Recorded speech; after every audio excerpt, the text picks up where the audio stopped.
I don't know about you, but this has been a spectacular couple of days for me. And it occurred to me as we are wrapping up that my introduction to the Heritage Foundation was through the Resource Bank. I thought about the fact that so many, many years ago, a younger version of myself and a younger version of Bridget Wagner met. And Bridget invited me to come. And I think it's fitting as we close out our time together to acknowledge her contribution to the conservative movement,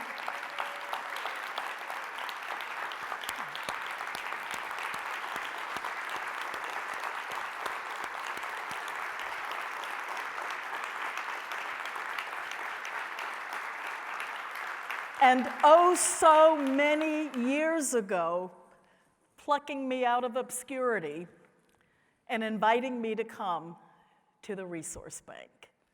And so I think it's sort of fitting as well that this is probably, as president of the Heritage Foundation, one of my last big signature events that I have the opportunity to speak to you. So not only do I want to thank Bridget, but I want to thank everyone that's in this room. Isn't it good to be together in person?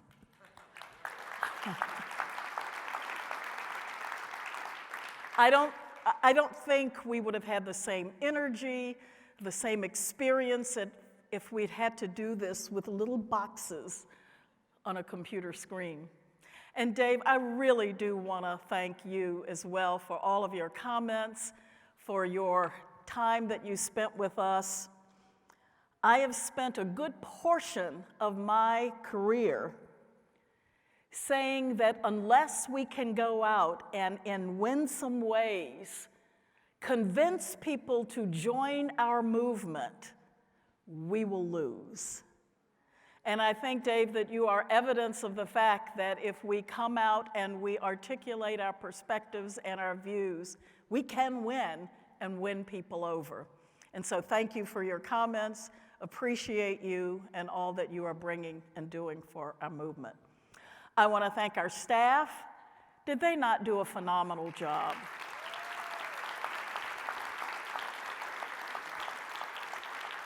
No one does it better than the Heritage Foundation staff.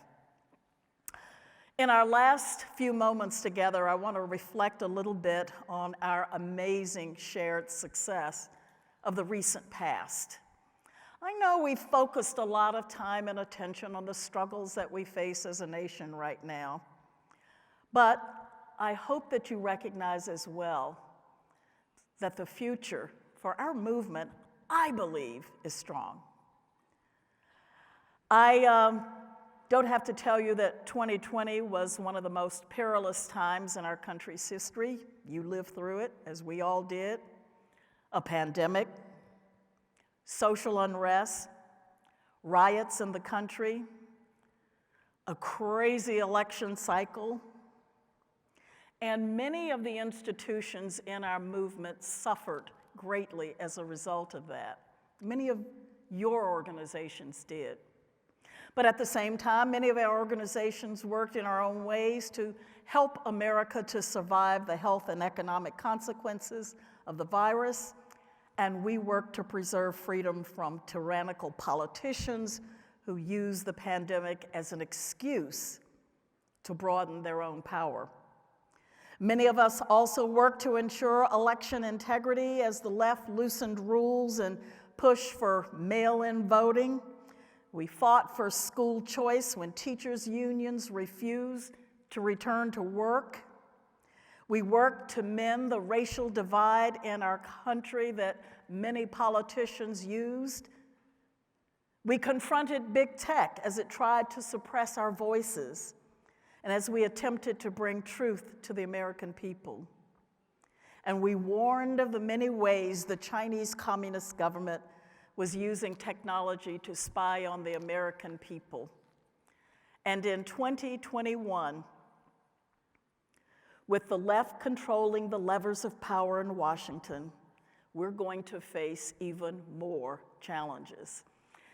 So I look out among the crowd today and I feel the power of the movement, the power that's in this room that refuses to stand idly by while the left does its very best to pull us apart.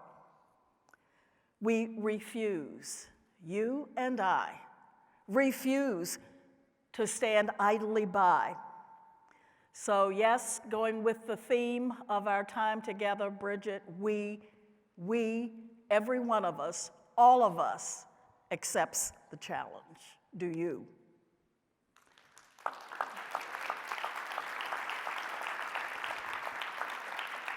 Help me out here, people. You do? Really?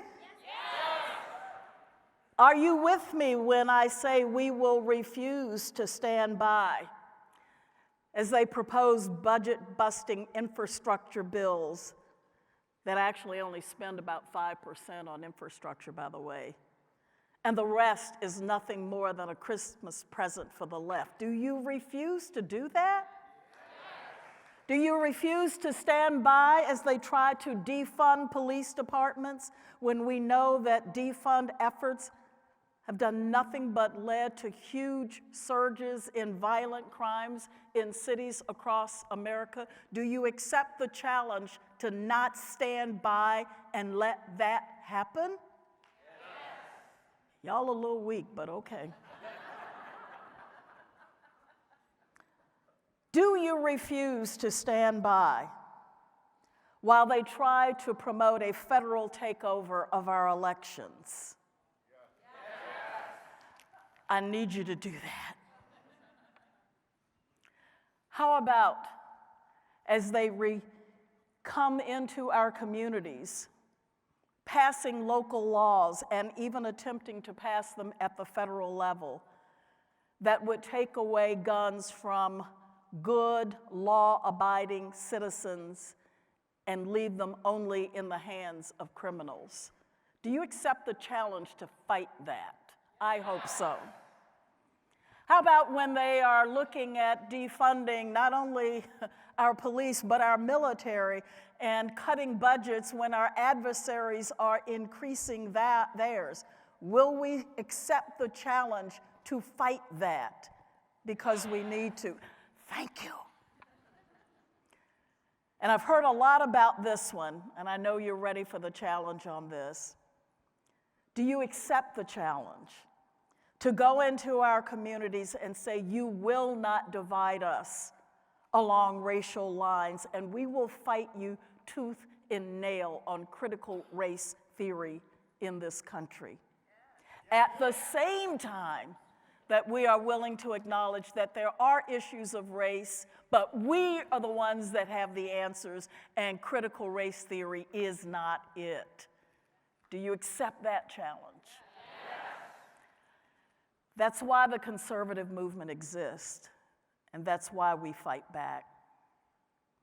We are fighting back because we know the left's prescriptions almost always fail and bring harm to the American people. We're going to accept the challenge because we know that our solutions work and that they bring about human flourishing. We're going to fight back and accept the challenge because we know our history. We know those who came before us, from our founding fathers to our armed warriors, to our suffragists, to our civil rights fighters, what they sacrificed so that we could live in a nation like this. And that's why each and every one of us has to refuse to sit idly by and will accept the challenge to fight on. That's why we have to go to members of Congress, governors, state legislators, local officials, with the intellectual ammunition they need to fight against the left's agenda. And that's why we must continue to expose the truth about the left's attempts to take over our elections, explode our borders, indoctrinate our children. Make no mistake about it, we have an incredible movement with incredible, incredible dreams for this country. So each day together, we're fighting those battles. And we are determined that we will leave an America for our progeny that's far better than even the one that we inherited. It is your faith and it is your courage to accept the challenges that you've heard at this conference to make America great again. It is your faith and your courage that will ensure that America remains a land of unprecedented opportunity and the freest, most prosperous nation on the planet. So, to paraphrase the great Ronald Reagan, we and the principles we stand for are this nation's last best hope. We gathered here in Texas to learn best practices, to encourage one another, to gain skills and knowledge, but not for fun, but to gird us for battle. We, you and I, are the ones who have to fight for America to remain America. Our nation is calling us, and as conservatives, we know we have a duty to answer. I want to paraphrase something that changed the course of American history once.